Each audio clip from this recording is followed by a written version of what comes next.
Oh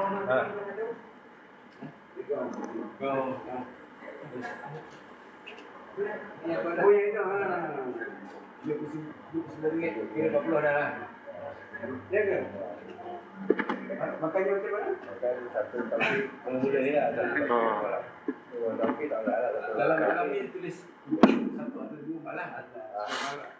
Dua jadi video ada di bawah lah. Bagi satu atau dua biji malah selesai lepas makan.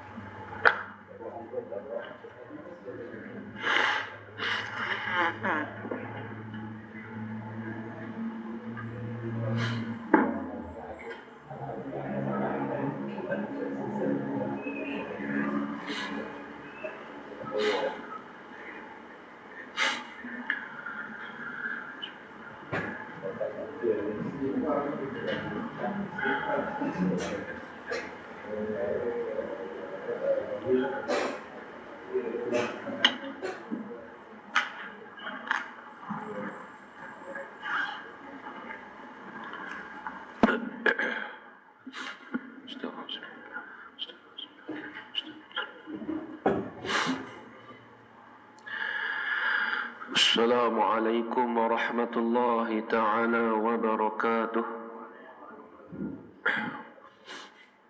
Bismillahirrahmanirrahim. Alhamdulillahi rabbil alamin. Wal 'aqibatu lil muttaqin. Wassalatu wassalamu ala asyrafil anbiya'i wal mursalin wa ala alihi wa sahbihi ajma'in. أشهد أن لا إله إلا الله وأشهد أن محمدا رسول الله. اللهم صل على سيدنا محمد وعلى آل سيدنا محمد. سبحانك لا علم لنا إلا ما علمتنا إنك أنت العليم الحكيم. قال رب اشرح لي صدري ويسر لي أمري واحلل عقدة من لساني يفقه قولي. ولا حول ولا قوة إلا بالله العلي العظيم. ولا حول ولا قوة إلا بالله العلي العظيم. ولا حول ولا قوة إلا بالله العلي العظيم. بسم الله الرحمن الرحيم. اللهم يا من بيده مقاليد الخير كله وإليه ترجع الأمر كله افتح علينا فتحا قريبا يا فتاح يا عليم يا فتاح يا عليم يا فتاح يا عليم افتح علينا فتحا قريبا. وصلى الله على سيدنا محمد والحمد لله رب العالمين. Alhamdulillah, puji-pujian syukur kita kehadirat Allah Subhanahu wa taala. Dengan segala rahmat dan nikmat daripada Allah, dapat kita berkumpul serta berjemaah bersama-sama pada pagi ini di dalam solat fardhu subuh.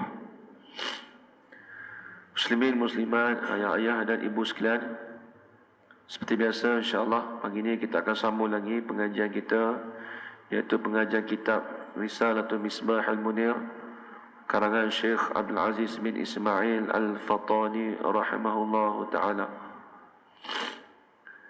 Baik, kita akan sambung pada muka surat 31.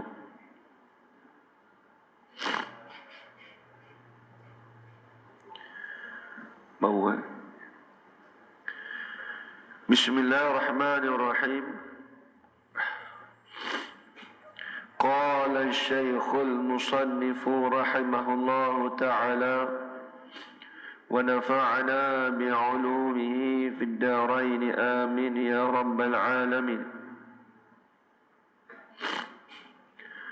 Huraian sifat yang ke-21, jawaz, artinya harus.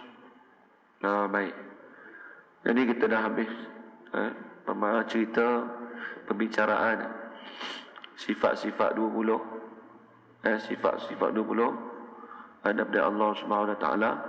Kemudian kita masuk sifat yang harus bagi Allah. Itu ada satu. Akan datang kita nak urai ke semuanya. Sifat Allah, sifat yang lagi pula perkara yang istihalah bagi Allah, lagi pula perkara yang harus bagi Allah. Kemudian sifat yang wajib bagi Rasul, lagi pula sifat yang mustahil bagi Rasul, sifat yang harus bagi Rasul. Kesemuanya ada 50. Ada 50 kesemuanya. Nanti akan datang kita bahas. Baik. Kata musannif, wajib pada syarak atas tiap-tiap mukallaf. Bila sebut wajib pada syarak, atas tiap-tiap mukallaf mengetahui. Pada kata wajib tahu. Wajib tahu di sini dengan makna diberikan pahala apabila kita belajar dan dijanjikan dosa kerana kita meninggalkan mengenal Allah Ta'ala. Itu kena ingat. Sebab tu bagi wajib syarak. Wajib syarak ni ma yusabu ala fi'lihi wa yu'aqabu ala tarkihi. Perkara itu dijanjikan pahala kerana mengerjakannya dan dijanjikan seksa kerana meninggalkannya. Maka kalau kita mengetahui itu dapat pahala. Kata wajib syarak, benda penting. Wajib pada syarak atas tiap-tiap mukallaf. Wajib apa tu? Mengetahui serta mengaku di dalam hatinya. Kalau sebut mengaku dalam hati, itu dengan mana i'tiqad. Mengaku dalam hati itu dengan mana i'tiqad. Kita i'tiqad di dalam serta mengiktikad dalam hatinya dengan tentu sungguh Allah Ta'ala harus apa tu? Memperbuatkan apa-apa mungkin. Apa mungkin? Dia kata Allah Ta'ala tu harus memperbuatkan apa-apa mungkin dan harus meninggalkan akan mungkin. Tidak wajib perbuat mungkin dan tidak mustahil akan mungkin. Baik, kita bahas. Mungkin ni apa? Jadi kalau dalam istilah al-mutauhid, ada kalanya mungkin dipanggil, ada kalanya hawadis dipanggil, ada kalanya makhluk pun dipanggil. Jadi mungkin di situ dengan mana makhluk. Jadi harus bagi Allah Ta'ala. Bila sebut harus, maka di situ kalau disebut ma yasihu, perkara yang sah adanya ataupun tiadanya. Maksudnya mungkin itu bagi Allah, harus itu bagi Allah Ta'ala tu boleh. Allah Ta'ala membuatkan apa-apa mungkin, itu harus. Nak buat pun boleh, tak buat pun tak apa, itu dipanggil harus. Harus memperbuatkan apa-apa mungkin. Ini boleh Allah Ta'ala nak memperbuatkan apa-apa makhluk. Allah Ta'ala nak jadikan makhluk ni boleh. Memperbuat di sini dengan mana? Menjadikan. Menjadikan makhluk. Daripada tiada kepada ada. Dan harus meninggalkan akan mungkin. Dan harus juga bagi Allah, boleh juga bagi Allah Ta'ala itu nak meninggalkan menjadikan mungkin. Allah Ta'ala meninggalkan untuk menjadikan mungkin. Mungkin tu apa? Makhluk kita panggil. Istilah ilmu tauhid dipanggil mungkin. Bukan mungkin dengan mana maybe itu bukan bukan mungkin itu. Mungkin di sini ini makhluk.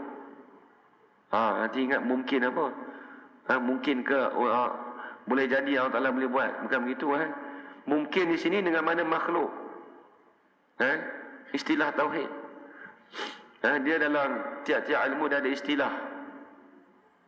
Biasa kalau kita dah biasa dengar, kita fahamlah. Ni mungkin ni istilah ilmu tauhid.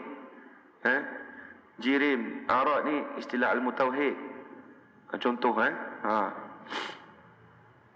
Lagi pula tidak wajib perbuat. Mungkin ini tidak wajib bagi Allah Ta'ala itu menjadikan makhluk. Tak wajib. Bukan ada tekanan bagi Allah Ta'ala itu nak menjadikan makhluk. Tak wajib.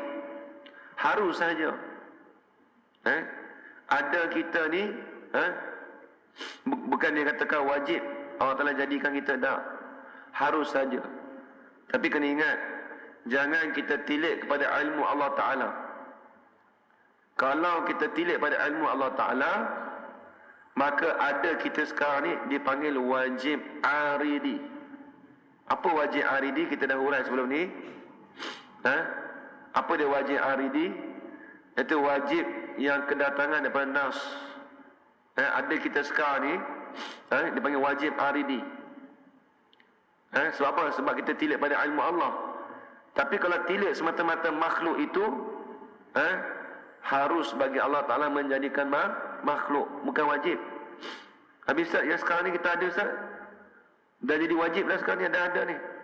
Dipanggil itu wajib, di situ panggil wajib aridi. Ini wajib yang kedatangan yang Allah Ta'ala janjikan. Allah Ta'ala janjikan makhluk ni, Allah Ta'ala jadikan makhluk ni, bukan kesemuanya. Dia panggil wajib aridi, wajib yang kedatangan daripada nas Al-Quran ataupun hadis.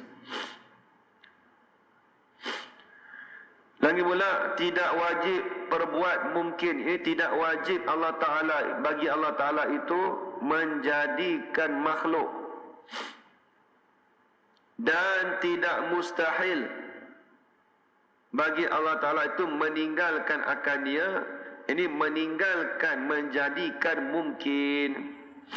Dan lagi pula tak mustahil. Allah Ta'ala tu tidak menjadikan mungkin. Nak jadi pun boleh. Sebab bila sebut harus, boleh ada salah satu. Nak jadi pun boleh, tak jadi pun tak apa. Bukan ada tekanan bagi Allah tu. Ada tekanan bagi Allah Ta'ala nak menjadikan makhluk. Tidak. Harus bagi dia. Dia nak menjadikan mungkin pun boleh, tak jadi pun tak apa. Itu dipanggil harus. Itu dipanggil harus.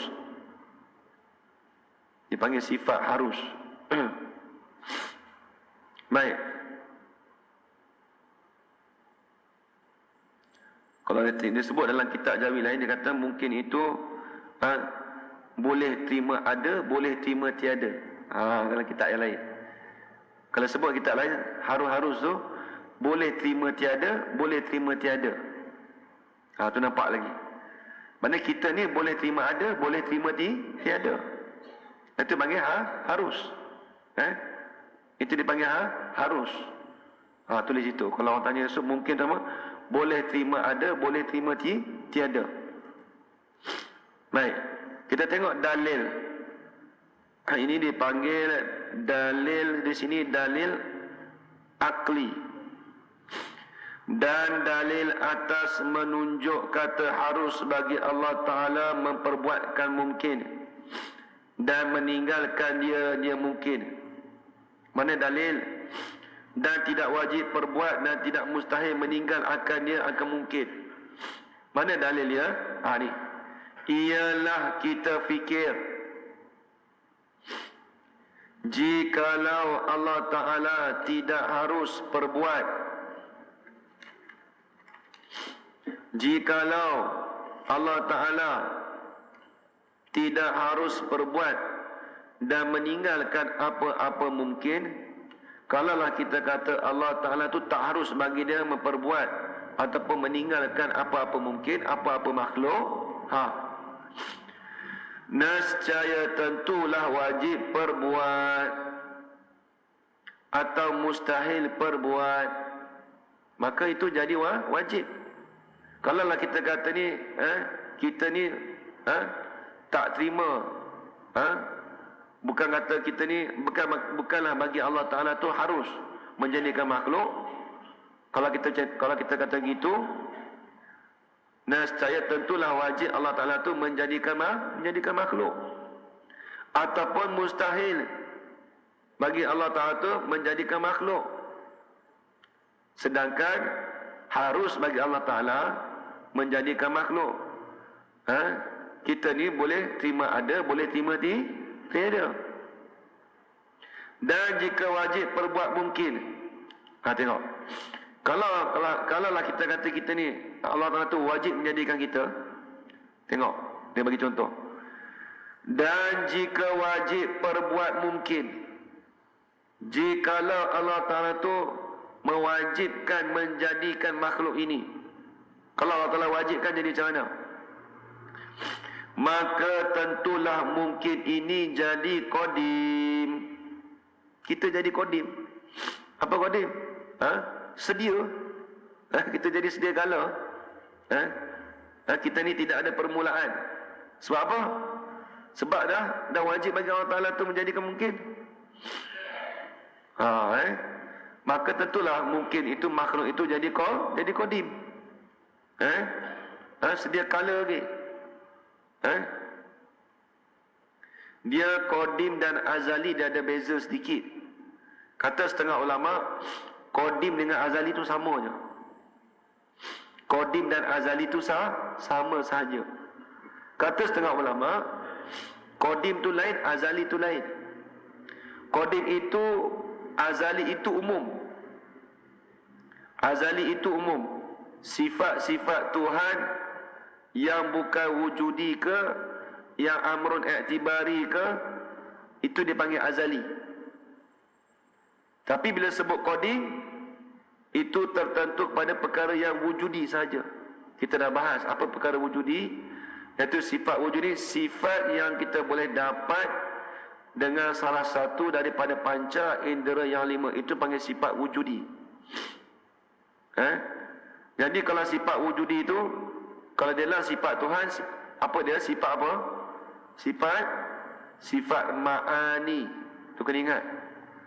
Sifat wujudi itu hanya tertentu pada sifat ma'ani sahaja. Adapun sifat maknawiyah, adapun sifat maknawiyah bukan. Adapun sifat salbiah bukan. Sebab sifat salbiah sifat yang dimaksud pada makdum. Kita bahas sebelum ni dah.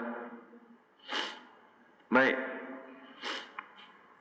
Jadi kalaulah Allah Taala tu wajib menjadikan makhluk ini, maka tentulah mungkin ini qadim. Sebab apa? Kerana tiap-tiap yang wajib pada akal itu tentu qadim. Kalau kita sebut wajib pada akal, maksudnya apa wajib pada akal? Akal kita tak boleh terima kata perkara itu tak ada, mesti kena ada. Kalau kita kata makhluk, kita kata Allah Ta'ala wajib menjadikan makhluk, maksudnya apa yang kita faham? Akal kita tak boleh terima kata kita ni tak boleh tak ada, mesti kena ada selama-lamanya. Itu maksud kata wajib pada akal. Dan iaitu tiap-tiap dan iaitu mungkin itu yang jadi qadim tu, itu mustahil. Kalau kita kata makhluk tu qadim, itu perkara yang mustahil. Sebab apa? Kerana mungkin ini baru ada dengan pandangan dua mata kita. Tengok, makhluk ni baru ada je. Ada tu dengan pandangan dua mata kita. Kita nampak makhluk ni baru. Apa yang kita nampak? Daripada ada, daripada tiada pada ada. Contoh kita tengok anak kita. Dulu kita tak menikah lagi, tak ada anak. Tiba-tiba kita menikah, tengok keluar anak. Nampak? Daripada kita nampak tu dengan mata kepala kita, daripada tiada, mula-mula tak ada anak, kemudian ada anak. Itu baru. Nak kata kau ni tak boleh. Baik, itu kalau kita kata wajib Allah Ta'ala menjadikan mungkin. Kalau mustahil, dan jika mustahil perbuat mungkin. Jadi mustahil bagi Allah Ta'ala tu menjadikan makhluk. Kita kata Allah Ta'ala tu mustahil bagi dia untuk menjadikan makhluk. Maka tentu mungkin ini tidak ada sedia lagi. Kalau kita kata Allah Ta'ala tu mustahil bagi dia nak menjadikan makhluk, makna kata makhluk sekarang tak boleh ada. Tapi tiba-tiba ada sekarang ni. Kerana tiap-tiap yang mustahil barang yang tentu tiada. Ini perkara yang tentu tidak. Itu maksud barang yang tentu tiada. Kerana tiap-tiap yang mustahil itu perkara yang tentu tiada. Apa dia? Pada akal kita tak boleh kata adanya benda tu. Contoh apa? Kita kata mustahil Allah Ta'ala menjadikan makhluk. Mana kata akal kita tak boleh terima kata Allah Ta'ala tu tak boleh menjadikan makhluk. Itu kena ingat. Jadi kita ingat, kita kata tiap-tiap yang mustahil itu perkara yang tentu tidak. Kita maklum dah. Mustahil-mustahil itu ma la yutasawwaru fil aqli wujuduhu. Perkara yang terlintas pada akal kita tu akan ketiadaannya. Perkara yang terlintas pada akal kita, perkara itu tidak ada. Contohnya apa? Kita kata kalau sifat Tuhan yang mana? Kita kata mustahil Allah Ta'ala itu lemah. Jadi lemah bagi Allah Ta'ala itu perkara yang mustahil. Akal kita tak boleh terima kata lemah itu ada pada Allah Ta'ala. Tak boleh terima. Akal kita tak boleh terima kata lemah itu ada pada Allah. Betul juga di sini. Tiap-tiap perkara yang mustahil, tiap-tiap yang mustahil itu barang yang tentu tiada. Ini barang yang tentu tiada, ini barang yang tentu tidak.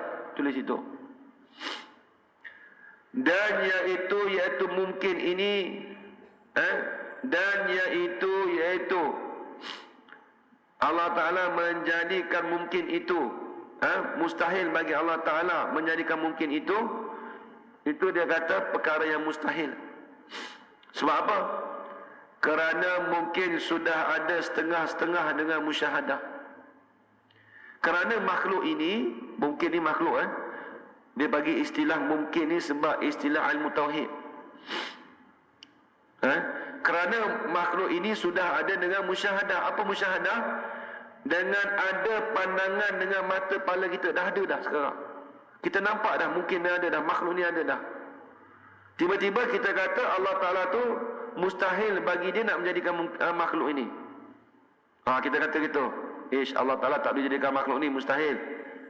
Itu perkara yang mustahil. Akal kita tak boleh terima kata Allah Ta'ala tu tak boleh menjadikan makhluk. Mesti boleh menjadikan makhluk. Harus bagi dia, bukan kata mustahil, bukan kata wajib. Kalau begitu, tetaplah di hati kita bahawa Allah Ta'ala itu harus memperbuatkan mungkin. Dia harus Allah Ta'ala menjadikan makhluk dan meninggalkan akan mungkin. Harus juga bagi Allah Ta'ala tu nak meninggalkan untuk menjadikan makhluk. Bukan wajib bagi dia, bukan mustahil bagi Allah. Itu kena ingat. Habis itu itu perbicaraan sifat harus bagi Allah. Wallahu a'lam. Dengan ini selesailah huraian-huraian yang bersangkut paut dengan Allah Ta'ala. Jadi habislah 21 sifat. Kita hurai sebelum ni. Habislah. Kita dah hurai sebelum ni. Sifat apa? Daripada sifat awal lagi, iaitu sifat nafsiyah, sifat yang wajib bagi Allah. Kita dah hurai bahawa ni. Daripada sifat wujud, wujud satu sifat, iaitu sifat nafsiyah. Kemudian sifat salbiyah, ada berapa sifat semua? Qidam, baqa', mukhalafatu ta'alil hawadis, qiyamu ta'ala min nafsi, wahdaniyah, ada 5. Dan apa dah? Dah 6 sifat dah. Kemudian sifat ma'ani, ada tu 7 sifat, bermula daripada sifat kudrah sampai sifat kalam. Dah berapa dah? 7 campur 6 jadi 13 sifat. Kemudian kita belajar juga sifat maknawiyah. Ada berapa sifat? Ada tu 7 sifat. Jadi ada 20 sifat. Dan hari ini kita belajar sifat yang harus bagi Allah Ta'ala. Dipanggil harus. Ada satu sifat saja. Jadi kesemuanya 21. Kemudian masuk pula pada menghuraikan perkara yang bersangkut paut dengan Rasul-Rasul pula. Ni akan datang ni kita nak bicara pula sifat-sifat Rasul. Sifat-sifat Rasul akan datang, kita nak bicara. Jadi sifat Tuhan tu kita dah habis dah. Perbicaraan sifat Tuhan. Itu yang pentingnya. Yang payah pun dalam sifat Tuhan tu lah. Kalau sifat Rasul ni mudah sikit lah. Akan datang tu mudah sikit bagi kita. Lagi pula, masuk pula pada menghuraikan perkara yang bersangkut paut dengan Rasul-Rasul pula, yang wajib atas tiap-tiap mukallaf mengetahui akan dia dengan jalan tafsil. Baik. Jadi sifat-sifat Rasul pun wajib kita ketahui juga di atas jalan tafsil. Apa tafsil? Di atas jalan terperinci. Wajib kita mengetahui tadi itu di atas jalan terperinci. Akan datang kita kena tahu jalan di atas jalan terperinci. Detail. Maka aku berkata, bermula sifat yang Rasul yang wajib atas tiap-tiap mukallaf mengetahui itu, ada berapa semuanya? Kata dia 4 sifat yang aku akan huraikan dia. Jadi pengarang kita kata akan datang dia nak huraikan 4 sifat yang wajib bagi sifat Rasul. Sidik, amanah, tabligh, fatonah. Akan datang dia nak hurai. Habis itu, kemudian kata kita tengok tersambung lagi minggu depan. Huraian yang pertama daripada sifat-sifat Rasul, sidqun artinya benar. Panjang lagi, InsyaAllah tersambung lagi minggu hadapan. Wallahu subhanahu wa ta'ala a'lam. Jadi sekarang itu saja. InsyaAllah tersambung lagi. Saya minta maaf kalau ada salah silap ataupun terkasar bahasa. Yang baik itu datang dari Allah Subhanahu wa taala, dan lemah itu datang dari diri saya sendiri. Aku lakukan hadza wa astaghfirullah li wa lakum. Assalamualaikum warahmatullahi taala wabarakatuh. A'udzu billahi minasyaitonir rajim. Bismillahirrahmanirrahim. Alhamdulillahi rabbil alamin, wassalatu wassalamu ala asyrafil anbiya'i wal mursalin wa ala alihi wa sahbihi ajma'in. Allahumma rzuqna 'ilman nafi'an wa rizqan halalan tayyiban mubarakan fihi وعملا مقبولا وسعادة الدارين آمين يا رب العالمين. ربنا آتنا في الدنيا حسنة وفي الآخرة حسنة وقنا عذاب النار.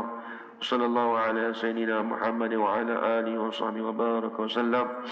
Walhamdulillahi rabbil alamin. Taqabbalallahu minkum.